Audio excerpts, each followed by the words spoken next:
এখন বাজে রাত 11:30। তো এই রাত 11:30টার সময় স্টেশনে কি করছি, একটা সারপ্রাইজ আছে। কে আসছে আমাদের বাড়ি রিসিভ করতে আসছে স্টেশনে, তো সবটাই তোমাদের সঙ্গে শেয়ার করবো। দেখো এখন আসছে স্টেশনে, এই যে আমরা দুইজন চলে এসেছি। ওইখানে যে আমাদের বাইকটা রাখা আছে। বাবা, কেউ নাই স্টেশনে, কেউ নাই, পুরো ফাঁকা স্টেশন। তো কে আসছে সবটাই তোমাদের সঙ্গে শেয়ার করব, সবটাই দেখাবো। তো আমরা এখন বসে থাকি। এখনও রানাঘাট থেকে ট্রেনটা মানে শিয়ালদা থেকে আসছে, এখনও ছাড়েনি। এখন আমরা বসে থাকবো এখানে।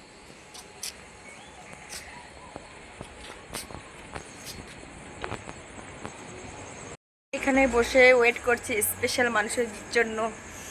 তো তোমাদেরকে দেখাবো। এত রাতের বেলা স্টেশনে এসে বসে আছি, তো আসছে এখনও। এখন তালামারা স্টেশনে কেউ নাই, আমরা এখন বসে আছি। তো আসুক, আসলে তারপর তোমাদের সঙ্গে দেখা হচ্ছে।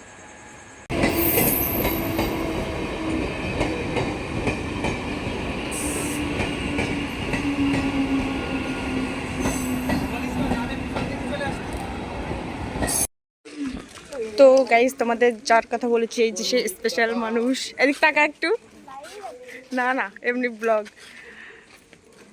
এই যে হচ্ছে আমার বোন।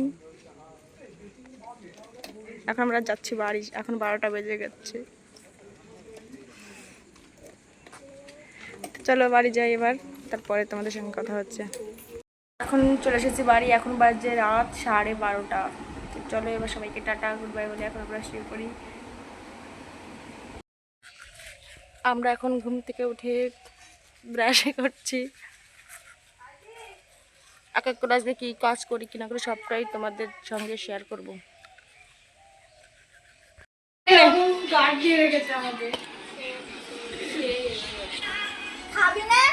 খেয়ে রিয়াকশন দে,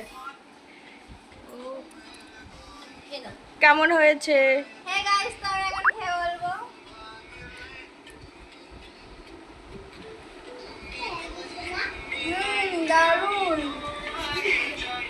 দেখো এখন আমরা যাচ্ছি পুকুরে স্নান করতে। এখন বাজে দুপুর 1টা। তো সবাই মিলে যাচ্ছি এখন পুকুরে স্নান করতে।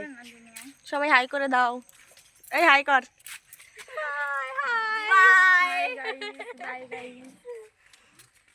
এখন দুপুর 1টার সময় আমরা সবাই মিলে যাচ্ছি পুকুরে স্নান করতে অনেকদিন পরে। Good morning. বাবা কত জল, এই এই এই বসুন। দেখো কত জল হয়েছে পুকুরে, সেই মজা হবে আজকে স্নান করতে। অনেকদিন পর পুকুরে স্নান করতে গেছে, আর রিলস বানানো হবে না, এটা কি হতে পারে? তাই দেখো আমরা সবাই মিলে একটা রিলস বানিয়ে নিলাম। স্নান করা কমপ্লিট, এখন আমরা চলে যাচ্ছি বাড়ি। এই দেখো,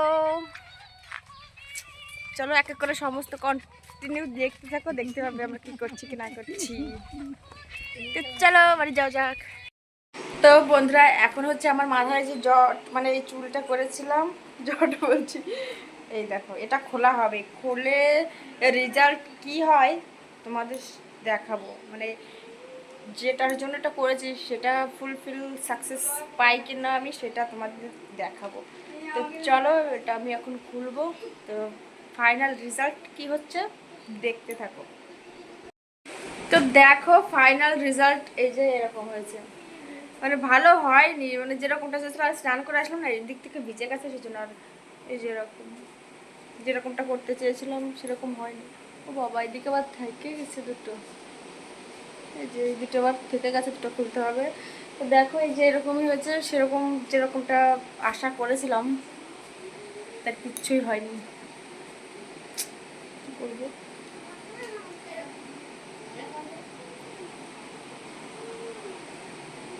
একটু ভালো হয়নি, কি করা যাবে। আর এত কষ্ট করে 2-3 দিন রাখলাম, ভাবলাম একটু ভালো হবে, কিচ্ছুই হলো না।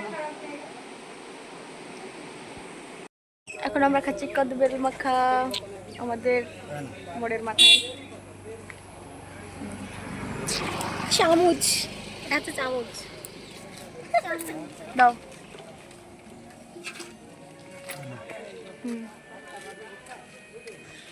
আর 10 আমরা কতগুলো খেলে চলে যাচ্ছি বাড়ি। কিছু বল, কি বলবো, সেই স্বাদ এত স্বাদ কে না। এই স্বাদের ভাগ হবে না। ওই যে আমাদের পুজোর প্যান্ডেল শুরু হয়ে গেছে, প্যান্ডেল করছে। তোমরা কদবেল খেতে খেতে বাড়ি যাচ্ছ এখন? বেশি ভালো হয়নি, টেস্ট হয়নি সেরকম। হাতে মাখা নিজে মাখিয়ে খাওয়া একটা। এনে কেমন হয়েছে বল? আমার বোন বলছে এখানে নাকি, ও তো দিল্লি থাকে যেহেতু, তো ও বলছে যে এখানে নাকি অনেক বড় দুর্গা পূজা হচ্ছে, চল দিদি ওখানে গিয়ে দেখে আসি। আরও পুজো অবধি থাকবেও না, চলে যাবে, সেই জন্য ভাবলাম ওকে নিয়ে যাই। তো দেখো, যাওয়ার সঙ্গে সঙ্গে আমার বান্ধবীর সঙ্গে দেখা হয়ে গেল হঠাৎ করে, মানে আমিও জানতাম না, ও জানতো না যে মানে আজকে যাব আর কি। আমরা গিয়েছিলাম তৃতীয়ার দিন, যে পুজোর সময় তো অনেক ভিড় হবে, বিশ্বের সব থেকে দুর্গা পূজা বলে কথা। তো সেই জন্য আমরা তৃতীয়ার দিন গিয়েছিলাম, তো ওই দিনেই কিন্তু অনেকটাই ভিড় ছিল, অনেকটা।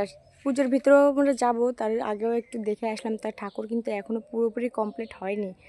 আর দেখো, মেলায় যাব আর আমার ছেলে এই সমস্ত জিনিসে উঠবে না, সেটা কখনোই হতে পারে না। এইটুকু একটা ট্রেন বলতে সে যাই বলো, ওই যে 10টা ঘুরলি দেবে 50 টাকা, মানে এদেরই তো বাজার, ইনকাম করার যত এদেরই সুযোগ।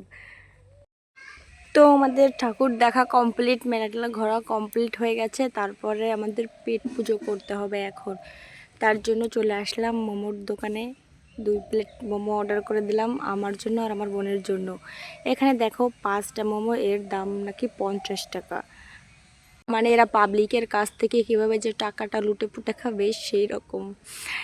যাই হোক, মেলার যেহেতু এরকম তো হবেই, আর মেলা থেকে একটা জিনিস খাওয়া আর লোকাল বাজার থেকে খাওয়া অনেকটাই আলাদা। তো দেখো আমি খাচ্ছি, এখানে একটা সত্যি কথা বলতে আমি রিয়াকশানটা দিচ্ছিলাম কিন্তু খুব ভালো, কিন্তু আমার একটুও খেতে ভালো লাগেনি। ভিডিও করছিলাম সেই জন্য বলছি খুব ভালো খুব ভালো, কিন্তু আমার একটুও ভালো লাগেনি। কিন্তু আমার বোন খেয়েছিল, ওর নাকি খুব ভালো লেগেছে, খুব টেস্ট হয়েছে। তাও ক্যামেরার সামনে খেতে লজ্জা পাচ্ছিলো, সেই জন্য ওই দিকে মুখটা ঘুরে নিয়ে তারপরে খাচ্ছে। মোমো খাওয়া কমপ্লিট হয়ে গেছে, এখন আমরা যাব বাড়ি। বাড়ি বলতে এখান থেকে যাব আমার বাবার বাড়ি, বাবার বাড়ি থেকে খাওয়া দাওয়া করে তারপরে আমরা মানে আমি যাব হচ্ছে আমার শ্বশুর বাড়ি, কারণ আমার বাবার বাড়ি থেকে বেশি দূরে নয় ঠাকুরটা, সেই জন্য ভাবলাম ওই দিকে যখন গিয়েছি ওখান থেকে বাবার বাড়ি গিয়ে তারপরে মানে বাড়ি যাব। মোমো খাওয়া কমপ্লিট হয়ে যাওয়ার পরে আমরা যখন বাড়িতে আসি, দেখি দোকানের এখানে একটা দোকান আছে, খুব সুন্দর মোগলাই বানায়, মানে সমস্ত কিছু, সমস্ত চাউমিন মিষ্টি সমস্ত রকমের জিনিস ওখানে পাওয়া যায়, মানে ওরা বানায়। তাই আমরা একটা মোগলাই নিয়ে নিলাম আর একটা রোল নিয়ে নিলাম, আর বোন রোল খেতে চাচ্ছিলো সেই জন্য। আর সত্যি কথা বলতে ও তো দিল্লি থাকে, সেজন্য মোগলাই জিনিসটাকে চেনেই না, সেজন্য ভাবলাম মোগলাই খাইয়ে চিনিয়ে দিই বা খাইয়ে দিই এরকম। তা বলছে হ্যাঁ খুব ভালো টেস্ট, এরকম কিছু, মানে ও আগে কখনো খাইনি মোগলাই, সেজন্য ওর জন্য আরও কিনছিলাম। তো দেখো বাড়িও চলে আসলাম, মানে আমার বাবার বাড়িতে, তো খেয়ে বলছে হ্যাঁ খুব ভালো আছে, খারাপ না। ক্লিপগুলো আর নিতে পারেনি। চ্যানেলে যদি নতুন হয়ে থাকো তাহলে চ্যানেলটিকে সাবস্ক্রাইব করে পাশে থেকো। বাই।